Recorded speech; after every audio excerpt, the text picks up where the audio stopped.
Akhirnya gue menonton Zerofuku versus Saka, tapi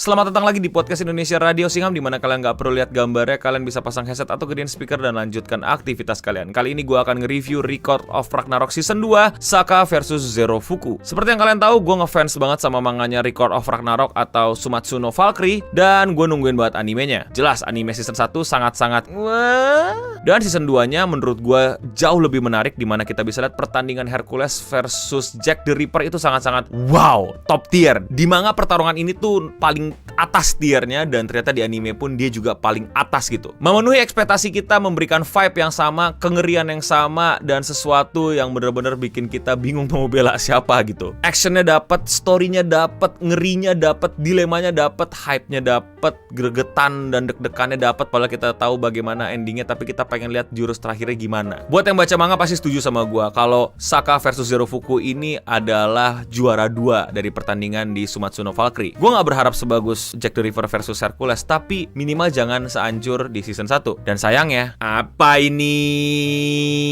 Ini kayak sesuatu yang ya udah gitu, nggak yang kayak dibikin gimana gitu selevel Jack the Ripper versus Hercules gitu. Bener-bener main kayak aduh, gue cepet-cepetin loh. Bahkan kisah sedihnya nggak dapet. Sebuah dualisme terhadap menilai sebuah masalah dan penderitaan gitu. Yang satu ngambil sial, yang satu encourage the sial gitu. Nggak dapet, datar cuy. Datar, asli datar banget. Fight scene-nya itu yang apa ya, kayak berasa nonton Dragon Ball awal-awal tau gak ya? Banyak gitu terus diulang-ulang. Di zoom bentar, ngomong satu kalimat, begini lagi.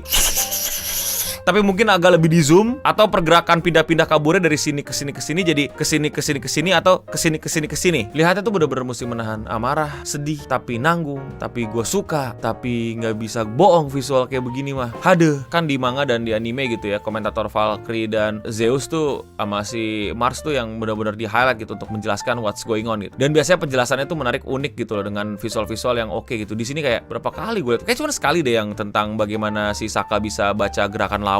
Abis itu udah gerakan ngomong-ngomong Masaka.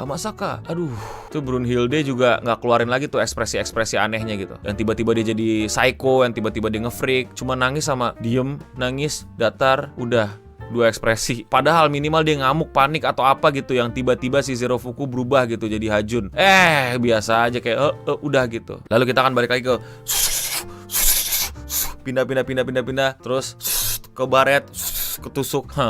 Bener-bener painfully watch. Padahal awal-awal itu bagus banget. Ini kita tetap mesti apresiasi sih. Awal-awal itu dimana pas Saka masuk lapangan pertandingan dan bagaimana ia pindah jadi memihak manusia, itu keren banget. Itu udah bangun hype, itu udah kayak wow, ini dia gitu. Kayak Jack the Ripper masuk pertandingan itu sama gitu vibe-nya. Konfliknya, kebingungannya, kesongangan dewa dan kepanikan manusia gitu. Udah ke-build, udah enak nih, udah wih, ini dia nih pertandingan yang kutunggu-tunggu. Tapi apa yang kita dapat?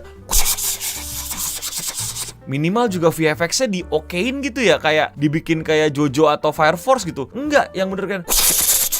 Tapi satu hal yang mesti gue akui, ada satu adegan yang tetap bikin jantung gue tuh kayak gedeg-deg gitu loh. Yaitu adegan apa lagi kalau bukan adegan ini? Volume! Yaitu Zerofuku jadi senjata Saka itu ya tetap keren man, tetap bikin wah, tetap bikin pada saat revealingnya gitu loh, pada saat akhirnya mereka bersatu gitu, berkawan gitu, berteman dan berusaha untuk mengalahkan setan nomor 1 di bawah tanah gitu. Sungguh-sungguh tetap bisa bikin mata sedikit berair lah, karena itu epic banget gitu, yang baru sadar kayak iya ya belum Volun gitu, yang dimana manusia itu kekuatannya di Volun itu dan dipakai di situ tuh kayak setelah itu ya lagi-lagi udah sampai ending gitu. Sayang banget gitu. Padahal menurut gua itu Seiyu Saka tuh keren banget loh. Dan si Seiyu Zerofuku juga gak kalah keren gitu, dimana dia bisa mengkarakterkan kenakalan bocil ini dan kelabilan bocil ini menjadi Tenchu gitu. Kayak itu lumayan banget, bahkan bagus gitu, bisa enak dinikmati. Tapi berantemnya It's all about the battle, the history. Tapi ini terlalu parah karena gue sudah melihat yang bagus sih itu. Kita dapat yang bagus, yang bener-bener diproduksi dengan wah nih. Emang tier satunya sih, tier paling atas nih. Tapi ya masa tier 2-nya nggak terlalu beda dengan yang sebelum-belumnya itu sih. In the end gue tetap nontonin sampai habis, tapi gue sangat-sangat tidak puas.